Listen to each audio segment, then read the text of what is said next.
Today is World AIDS Day. It's an opportunity for people to unite in the fight against HIV, show their support for people living with HIV, and remember those who have died.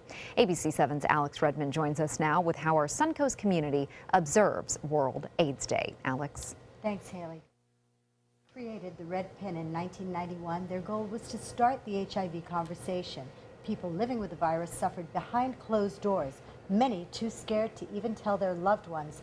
The stigma still associated with HIV and AIDS is an important issue brought to light in the world. We, the Board of County Commissioners of Sarasota County, Florida, do hereby proclaim December 1st, 2016 to be World AIDS Day. This is such a big deal to me as a woman living with HIV. We honor today the people that we've lost, and we also honor today the people that are living. And unfortunately, most of the people that are living today live in a cloud of secrecy and silence because they're terrified of being found out. We've come a long way with HIV, or have we? The stigma surrounding HIV today is worse than it's ever been. And it was bad. Going back to the 1980s when we first realized what this was. HIV and AIDS stigma affects everyone, says Community AIDS Network's Chief Medical Officer, Dr. Stephen Nicholas. Ryan White, a young boy who unfortunately contracted the HIV from a blood transfusion. He was a hemophiliac. His story became nationally famous when he had to sue the school district to get back into school because of the stigma.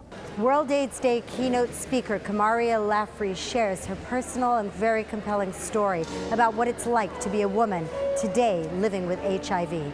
I'm potentially at risk for being arrested in spite of my viral load being 0 or undetectable. And so it brings me to want to learn how to change the laws in Florida because we have 4 specific HIV statutes that apply to your bodily fluids or living with HIV and transmitting the virus. Wojciechowicz honored this World AIDS Day, says it's worse today perhaps because people are living and working with HIV. Because today we still do get fired from jobs, turned away from medical treatment, and people treat us like we are the scum of the earth.